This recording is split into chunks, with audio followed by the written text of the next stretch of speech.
आप सबों को जय मसीह की। हम सब ने कुआं देखा है और कभी ना कभी कुआं का जल भी पिया है। कुआं स्वस्थ जल और सिंचाई के लिए बेहतर साधन रहा है। आज कुआं का स्थान नलकूप और बोरिंग ने ले लिया है, पर फिर भी अपने आसपास हम पुराने कुओं को देखते हैं। गांव में आज भी कुआं का अस्तित्व पाया जाता है। बाइबल में भी बहुत से कुओं के बारे में बताया गया है जो परमेश्वर के लोगों ने बनाई थी। मेरे प्रियो, आज वचन में बाइबल के इन्हीं कुओं के साथ हम अपने जीवन की तुलना करेंगे। बाइबल के ये कुएं हमें महत्वपूर्ण शिक्षा प्रदान करती है। तो आइए बाइबल में 4 प्रकार के कुओं पर हम गौर करें। पहला कुआं, मिट्टी से भरा हुआ कुआं।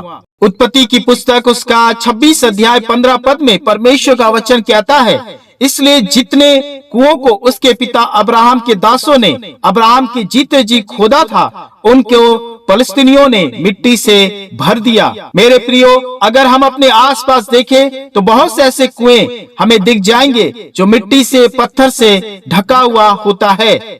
ऐसे कुएं कुछ काम के नहीं होते। पानी नहीं होने के कारण लोग इसे मिट्टी से, पत्थर से भर देते हैं कि कोई इसमें गिर न जाए। मेरे प्रियो, कई मसीहों का जीवन भी ऐसा ही होता है, जिनके हृदय मिट्टी और पत्थर से भरे हुए कुएं के समान होता है, जिनका जीवन और हृदय मसीह चाल चलन, मसीह प्रेम, विश्वास, करुणा से काफी दूर होता है।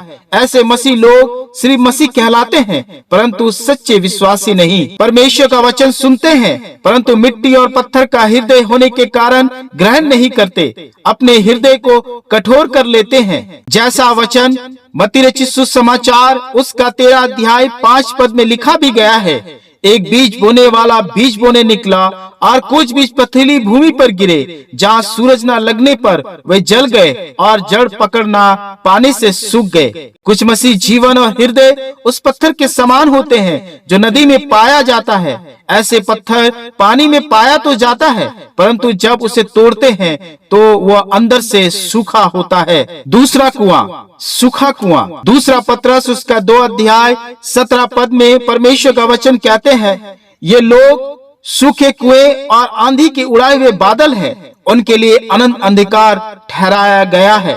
मेरे प्रियो, हम अपने आसपास देखें तो ऐसे कुएं हमें बहुत सारे मिलेंगे जो सूखा होता है। ऐसा कुआं जिसमें पानी ना हो। मेरे प्रियो, कई मसीहियों का जीवन भी ऐसा ही होता है, जिनके हृदय सूखा हुआ है। ऐसा जीवन, हृदय जिसमें कोई भावना ना हो, उन्हें दूसरों से कोई मतलब नहीं, वे अपने स्वार्थ में ही जीते हैं। उनका हृदय खाली होता है। उनका ना तो परमेश्वर से ना ही मनुष्य से कोई संबंध होता है। यिर्मयाह नबी की पुस्तक उसका 17 अध्याय 9 पद से 10 पद कहता है कि ऐसा हृदय धोखा देने वाला होता है। ऐसे मसीह सिर्फ दिखावे के लिए प्रभु प्रभु कहते हैं, मगर उनका दिल खाली रहता है। पर वचन कहता है कि वे अपने आप को धोखा देते हैं। मत्ती रचित सुसमाचार उसका 13 अध्याय 4 पद कहता है, ये वो मसीह बीज हैं जो मार में गिरे, जिन्हें पक्षियों के द्वारा चुग लिए गए। तीसरा कुआं, गंदा पानी वाला कुआं। निर्गमन उसका 15 अध्याय उसका 23 पद परमेश्वर का वचन कहता है, फिर इजरायली मारा नामक एक स्थान पर पहुंचे, वहां का पानी खारा था, उसे वे पी ना सके।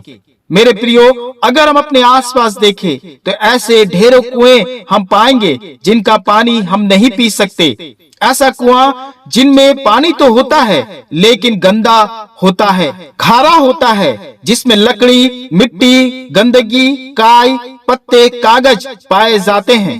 मेरे प्रियो, हम कई मसीहों का हृदय और जीवन भी ऐसे कुएं जैसा होता है। पानी तो होता है परंतु पीने योग्य नहीं।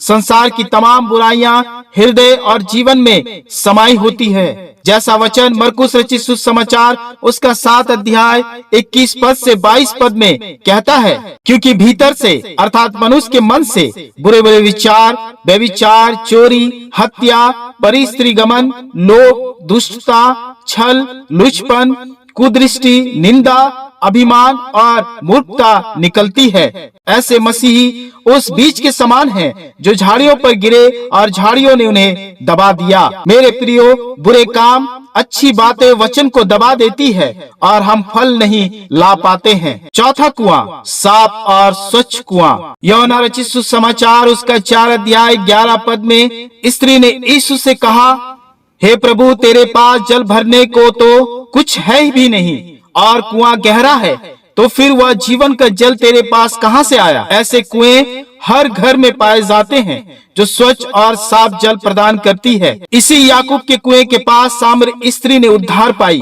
जीवन का जल पाकर तृप्त हुई और कभी प्यासी ना ठहरी। उत्पत्ति उसका 24 अध्याय 15 से 20 पद में राहेल ने इस कुएं के जल से इलियाजर को और ऊंटों की प्यास बुझाई। गिनती की पुस्तक उसका 21 अध्याय 16 से 20 पद में यहोवा ने इस्राएलियों को पानी पिलाया। ऐसा कुआं हृदय जीवन हमारा भी होना चाहिए, जिसमें प्रेम, उद्धार, अनुग्रह, तृप्ति की बात हो, जिसमें खुद मसीह का समावेश हो। कुआं तो एक संसारिक और शारीरिक प्यास बुझाती है, परंतु आत्मिक प्यास सिर्फ मसीह यीशु ही बुझा सकते हैं। यहेजकेल नबी की पुस्तक उसका 36 अध्याय और 26 पद कहता है, मैं तुमको नया मन दूंगा और तुम्हारे भीतर नई आत्मा उत्पन्न करूंगा और तुम्हारी देह में से पत्थर का हृदय निकालकर तुमको मांस का हृदय दूंगा, एक नया हृदय दूंगा। या वह हृदय है जो परमेश्वर को जानती है। ऐसे मसीह उस बीज के समान होते हैं जो अच्छी भूमि पर गिरते हैं और अपनी ऋतु में फल लाते हैं। मेरे प्रियो, एक बुरा, कठोर और धोखा देने वाला हृदय परमेश्वर की महिमा नहीं कर सकता। अगर वो तब भी कहता है तो वह ढोंग है और अपने आप को धोखा दे रहा है। मगर परमेश्वर ऐसे हृदय को बदलने की सामर्थ रखता है, बशर्ते हमें उसके पास आना है और नया हृदय लेना है। मेरे प्रियो, इस वचन के द्वारा हम सबों को बहुत से आशीष मिले। धन्यवाद।